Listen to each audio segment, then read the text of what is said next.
us. I told her I have no option. I have to go.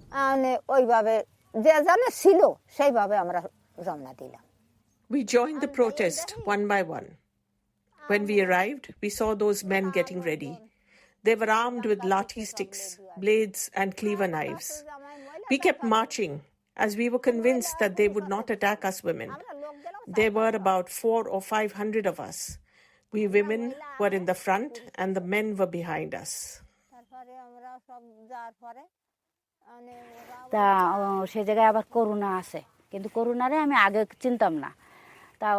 Corona Moi was there. I didn't know her before, but one of my sisters pointed her out to me. She was urging everyone to keep together. She was leading us all in the march, walking ahead right at the front of our crowd as the leader.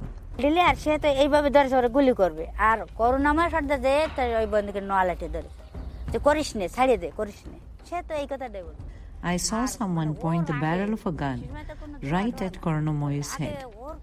It was up very close to her, so Corona Moi held the gun with her hand. She told him not to fire. Then another man came. He was so angry. He snatched the gun from the other man and fired. He shot her. I saw something fly from her head into the air.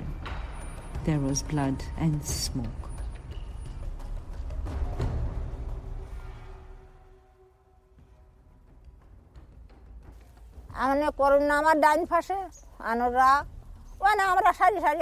I remember Corona Moi was on my right-hand side.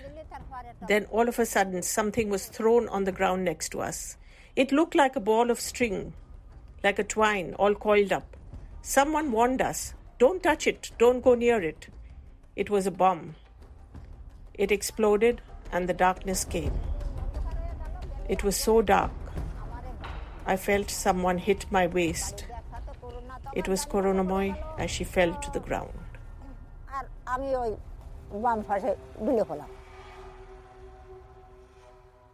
Following Corona Moi's killing, she was dragged roughly by her legs, and later her hair was seen hanging from a nearby acacia tree, as if her desecration was a grim warning to other women. Rukban and Urmila both suffered severe injuries that they still live with today. Here's Kushi Kabir. That, I think, was the point when a lot of other people in the other areas felt that they needed to resist to and take back their land. Polder 22 was the polder that helped build up this hope that it's possible. Although Polder 22 is still shrimp-free 30 years on, resisting the encroachment of powerful economic interests on their land is a continual fight. Kushi told us how another shrimp business had tried to set up after that, but locals with Nijarakori went to courts to stop it. When the business owner found out that this was the infamous Polder 22, he withdrew his claims. Urmila Sardar holds on to a feminist mindset, which she says has kept her strong against the odds.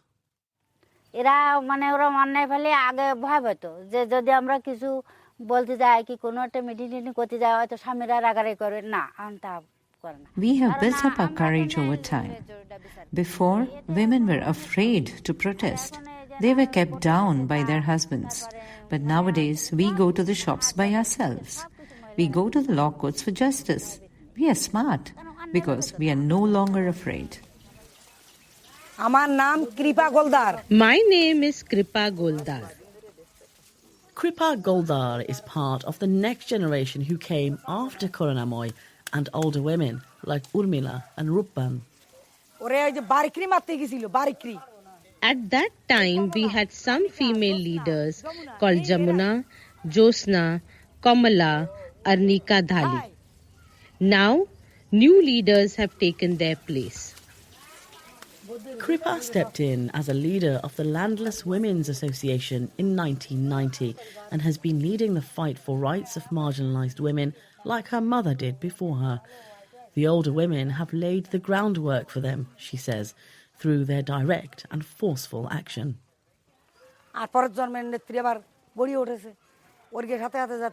বয়সের তারতম্য আছে Former female leaders set upon the shrimp owners with knives, axes, sticks, and set fire to their homes. Our strength terrified them, so they left here never to কষ্ট return. করলে তার একটা সফলতা আছে আর ছেলে মেয়ে Everything can be achieved if we work hard. I have brought up my children alongside in a shrimp enclosure. I have suffered, not only me, but everyone around here. My name is Kalpana Mondol. I'm a housewife and I have been working in the fields for 13-14 years. Kalpana is another local woman who recounts her recent experience living in the midst of a fast-growing industry where she's surrounded by profit-making shrimp farms, but where she's seeing her own conditions worsen. লবণ পানি যখন আসছিল তখন আমাদের জায়গা জমি থাকতেও When shrimp cultivation started here, we faced many difficulties because of the salt water. Despite having land, we could not grow food on it. We could not breed our cows, hens, or ducks. The grass in the fields disappeared. I couldn't feed my children properly. To grow rice, I had to travel to a distant swamp. I suffered a lot.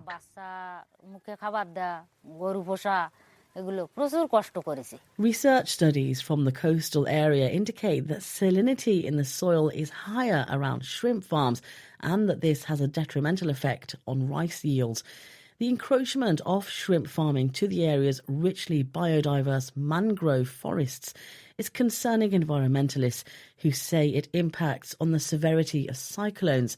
Rising salinity levels are also affecting the availability of fresh drinking water in the area. The final straw for Kalpana came when a little girl was raped amidst wider fears that young girls were being kidnapped and abused.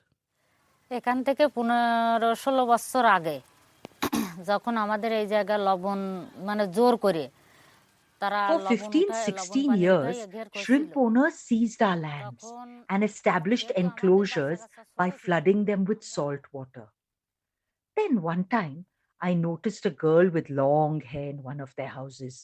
She looked in a very bad state and I wondered, where are these girls being brought from? I was so worried. Will they take my daughter? I thought, we have to protest against them. We have to start an uprising. So we gathered all the villagers together to find a way to stop it. We were not going to tolerate the abuse of girls. The elders sometimes raised objections about me organizing this campaign, but my husband stood by me and with his support, I went to the training. The Bangladeshi government department, the Ministry of Fisheries, responded and said any complaint of sexual abuse or harassment or violation of labour laws reported in shrimp industries are dealt with together with local administration. It added that it welcomed more detail on the people we spoke with in order to resolve any cases.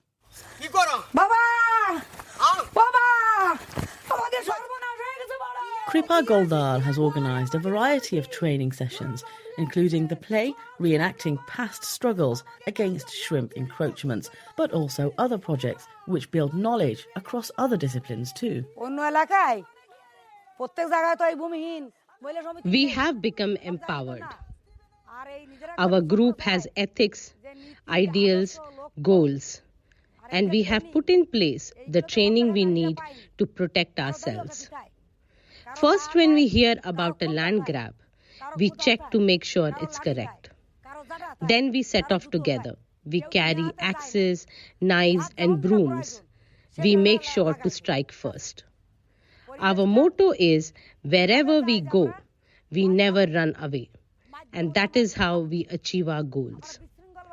We have also held sessions on nutrition, health, education, housing, and social events.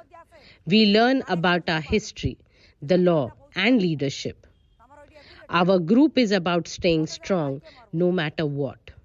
A journalist like you can come and visit from London and broadcast our struggle, our suffering. But we are the ones who have to endure it. So we build up our strength.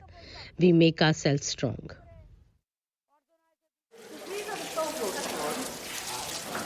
Not all shrimp farms in Bangladesh are problematic, of course, and the industry has improved in many respects. At this shrimp processing factory in the city of Jeshore, workers are washing prawns ready for freezing and transport off to curry restaurants in the UK and to satisfy Germany's appetite for black tiger prawns. It's run by a dynamic businessman called Shyamal Das. I'm Shyamal Das. I'm the managing director of the MU Seafoods Limited. Who tells us that his father arrived here from Chittagong to set up in prawns over 35 years ago, and it has grown and grown. Last year we did around 80 containers of shrimps, and the turnover is around $10.5 million. The industry has fed economic growth across Bangladesh.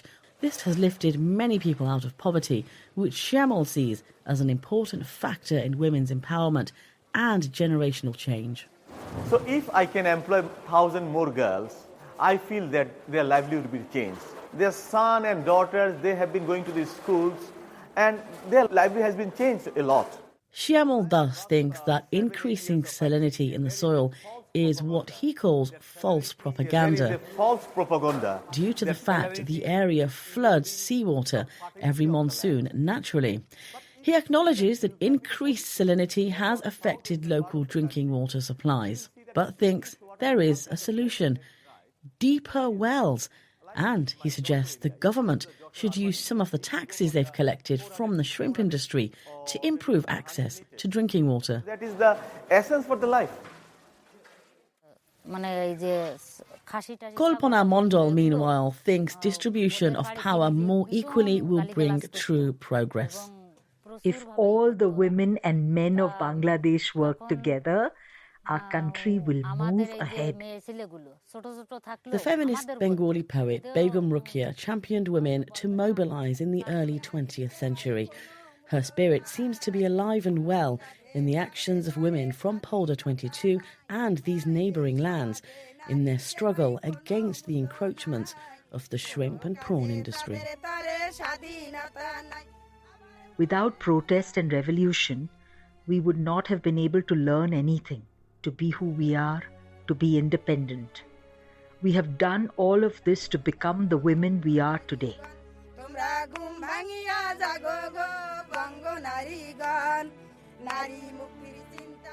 This week's documentary on the BBC World Service was presented by me, Faarea Masud, and produced by Nina Robinson.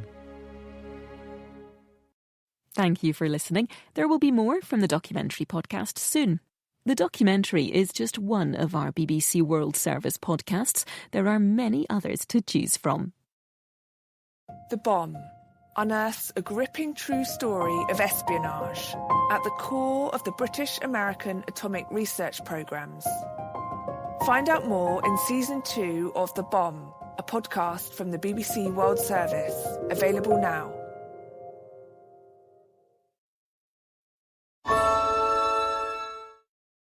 Today's €2.90 wrap of the day is the sweet chili chicken one, guaranteed to cause flavour envy. Picture a soft tortilla wrap filled with... crispy chicken. Bet that mayo makes it tasty, yeah? Sweet chili sauce too. I'm sold. Today's €2.90 sweet chili chicken one. So big on flavour, everyone will want some. Only at McDonald's. From 11 a.m.